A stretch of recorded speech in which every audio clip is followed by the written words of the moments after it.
Fundamental online classes में आप सभी का स्वागत है। और आज का सेशन है वृक्क की संपूर्ण कार्यप्रणाली। ठीक है, वृक्क की संपूर्ण कार्यप्रणाली। तो हम लोग यहाँ पे समझते हैं कि आखिर ये वृक्क होता क्या है और वृक्क में किस प्रकार से काम होता है, यह क्रिया होता है। ठीक है, सबसे पहले देखते हैं, यहाँ पे एक रचना दिख रहा है इस प्रकार से आपको, इस तरह से। ठीक है, इसको बोला जाता है प्यालेनुमा रचना। ये रचना कैसा होता है? प्यालेनुमा रचना होता है, जिसको कहते हैं बोमेन संपुट। क्या कहेंगे? बोमेन संपुट। ठीक है, रक्त क्षमता कहाँ है? बोमेन संपुट में। कहाँ क्षमता है? बोमेन संपुट में। देखिए यहाँ पे हमने लिखा है कि ये पूरा जो भाग है, ये पूरा भाग यहाँ से यहाँ तक, ये प्यालेनुमा पूरा रचना, उसको बोमेन संपुट कहते हैं। इसकी आकृति प्यालेनुमा होता है। इसी में क्या होता है? रक्त क्षमता है। रक्त क्या होता है? क्षमता है। एक चीज क्लियर हुआ? ठीक है, ये पूरा जो आकृति हमने बताया, जो प्यालेनुमा रचना, उसको बोमेन संपुट कहेंगे, जहां पे रक्त क्षमता है। यानी क्वेश्चन यदि आ जाए कि रक्त कहाँ क्षमता है, तो याद रखिएगा बोमेन संपुट में। बोमेन संपुट कहाँ होता है? तो वृक्क के अंदर, किडनी के अंदर होता है। इसको गुर्दा भी कहते हैं। अब समझते हैं, ये बोमेन संपुट में रक्त जो लाता है, बोमेन संपुट में रक्त जो लाता है, उसको कहते हैं अभिवाही धमनी। क्या कहते हैं? अभिवाही धमनी। इसी को एफरेंट आर्टरी भी कहते हैं। ठीक है, इसको क्या कहेंगे?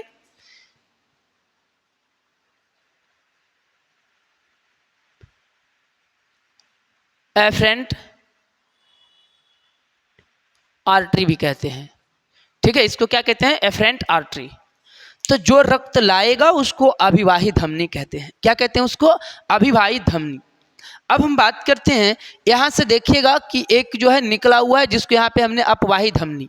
रक्त लाता है अभिवाही धमनी, रक्त यहाँ पे छनता है, रक्त छनने के बाद पुनः रक्त को वापस जो है बाहर लाता है बोमेन संपुट में, उसको कहते हैं अपवाही धमनी। इसी को क्या बोलते हैं? एफरेंट आर्टरी कहते हैं।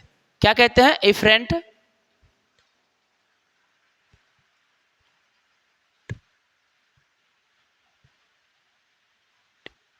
आर्टरी कहते हैं। ये याद रखिएगा। एक चीज समझ में हमें आ गया, अभिवाही धमनी जो बोमेन संपुट में रक्त को लाएगा, अभिवाही धमनी। जो बोमेन संपुट से रक्त को बाहर निकालेगा, अपवाही धमनी। जो रक्त लाएगा अभिवाही धमनी, जो बोमेन संपुट से रक्त को बाहर निकालेगा, अपवाही धमनी। ये 2 पॉइंट क्लियर है आप सभी का।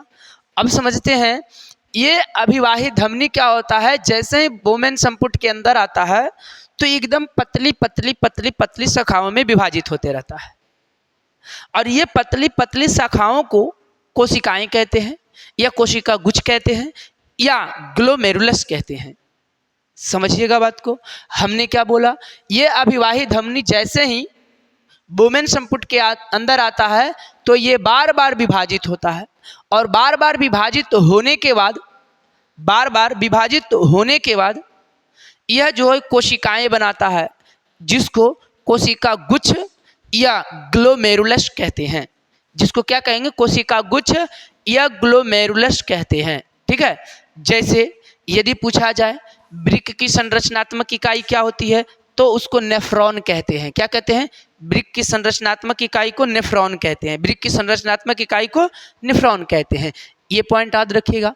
विशेष आगे बढ़ते हैं। ठीक है, ये जो आपके को जो है प्यालेनुमा रचना दिख रहा है, इसके दीवारों पे जो है ये जो दिख रहा है, ये सभी, ठीक है, और इधर भी होगा इस तरह से, इस प्रकार से। ठीक है, दोनों तरफ से होता है।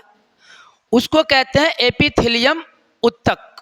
क्या कहते हैं उसको? एपिथेलियम उत्तक कहते हैं। एपिथेलियम उत्तक। तो ये होता है एपिथेलियम उत्तक। अब बात करते हैं एपिथेलियम उत्तक करता क्या है, समझते हैं इस प्रोसेस को। तो सबसे पहले हमें समझ में आया, ग्लोमेरुलस जो है अभिवाही धमनी बार बार विभाजित होने के बाद बहुत पतली पतली जो है संजाल बनाती है, उसको ग्लोमेरुलस कहते हैं। इसी को कोशिका गुच्छ कहते हैं। जब अभिवाही धमनी के द्वारा रक्त आता है तो इधर से मोटे वाहिनी के द्वारा रक्त आता है, और यहाँ पे पतले पतले शाखाओं में विभाजित होते जाता है, जिसके कारण रक्त का दाब वहाँ बढ़ जाता है। क्या होता है? रक्त का दाब बढ़ जाता है। जैसे इधर से आया है मोटा से और इधर आ गया पतला पतला में, तो जब पतले पतले में आएगा तो निश्चित रूप से उसमें प्रेशर ज़्यादा होगा, और जब ज़्यादा प्रेशर होगा तो क्या होता है यहाँ पे रक्त का छनन होता है। क्या होता है? रक्त का छनन की क्रिया होता है। देखिए यहाँ पे लिखे हैं कि रक्त दाब अधिक होता है। क्यों? क्योंकि यह पतला होता है, और पतला होने के कारण क्या होता है, ठीक है, रक्त क्या होता है, छन करके नीचे आ जाता है। जो अपशिष्ट होता है वह सभी नीचे इधर आ जाता है रक्त छनने के बाद, ठीक है। इसको आरोही भुजा आगे कर जा करके ये आरोही भुजा में बदल जाता है, ठीक है। तो ये याद रखिएगा, इधर आ जाता है। अब इधर आने के बाद चलिए पहले पूरा इसका नाम समझ लेते हैं, फिर हम बताएंगे पूरा प्रोसेस, ठीक है। चलिए फिर आइए इधर, यहाँ पे देखिएगा इस प्रकार से घुमावदार दिख रहा है, इस प्रकार से घुमावदार, उसको कहते हैं समीपस्थ श्वालित नलिका या कुंडलित नलिका। समीपस्थ कुंडलित नलिका कहते हैं। नीचे जो भुजा आया है उसको आरोही भुजा कहेंगे, और जो भुजा ऊपर गया है उसको अवरोही भुजा कहते हैं। और ये पूरे यू आकार का शेप जो है हेलेन लूप कहलाता है, हेनेल्स लूप कहलाता है। क्या कहलाता है? हेनेल्स लूप कहलाता है। इसको याद रखिएगा। हेनेल्स लूप का आकृति कैसा होता है? तो यू के जैसा होता है। कैसा होता है? यू के जैसा होता है। फिर देखिएगा यहाँ पर भी टेढ़ा मेढ़ा आकृति दिख रहा होगा, ये जो है ये भी कुंडलित है, तो इसको कहते हैं पश्च कुंडलित नलिका या दूरस्थ स्वालित नलिका कहा जाता है। इसी को पश्च कुंडलित नलिका या दूरस्थ स्वालित नलिका कहते हैं, ठीक है। ये चीज़ें समझ में आ गया।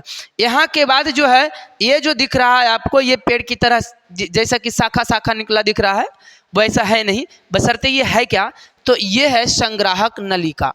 जहाँ पे जब रक्त छनता है तो उसमें से यूरिन आता है, और वही यूरिन क्या होता है, इसमें जाकर के स्टोर हो जाता है, वो है पश्च, ठीक है, सॉरी, उसको कहते हैं संग्राहक नलिका।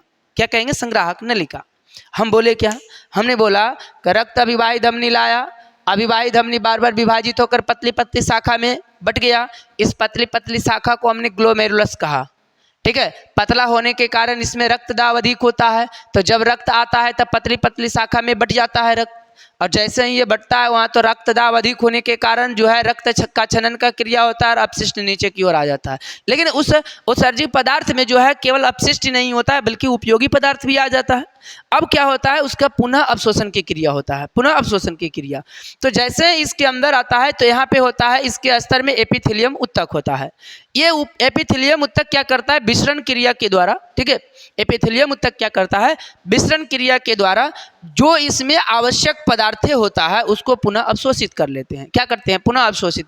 जैसे इधर से भाग रहा था, भागने नहीं देगा उसको, ठीक है, उसको फिर से पकड़ के क्या करेगा, इस यहाँ पे एपिथेलियम उत्तक फिर से उसको विसरण क्रिया के द्वारा सबको खींच लेगा। बल तो अभी शरीर में काम है, अभी नए जीवी, ठीक है। तो इस प्रकार से वो क्या कर रहा था? पुनः अवशोषित कर लेता है। पुनः जो है ये हेलेन लूप से होते हुए, ठीक है, जो पदार्थ इसमें आता है, विलयन जो आता है, ठीक है, वो आगे बढ़ते हुए पश्च कुंडलित के पास पहुंचता है, ठीक है। यहाँ पे भी पूरे तरीके से अवशोषण नहीं होता है, लेकिन यहाँ पे आने के बाद पश्च कुंडलित नलिका में आने के बाद जो भी आवश्यक पदार्थ होते हैं पुनः अवशोषित हो करके पुनः हुआ जो है यूरिन में बदल जाता है। यहाँ पे जो आता है, ठीक है, यहाँ पे जो आता है विलयन, ठीक है, वह किस में बदल जाता है? मूत्र में बदल जाता है। किस में? मूत्र में। और यह जो मूत्र होता है इसके बाद क्या होता है, इसके द्वारा आकर के इस संग्राहक नलिका में आकर के स्टोर होना शुरू हो जाता है, जहाँ पर, ठीक है, 400 से 400 ml से, ठीक है, 600 ml यहाँ पे स्टोर करने का क्षमता होता है, ठीक है, 400 से 600 ml स्टोर करने का क्षमता होता है, ml स्टोर करने का यहाँ क्षमता होता है। बात क्लियर हो गया होगा? क्या समझ में पूरी बातें आ गई है आप लोगों को? ठीक है, तो यहाँ पे क्या होता है, जाकर के स्टोर होता है, ठीक है। तो हमने यहाँ पे क्या समझा?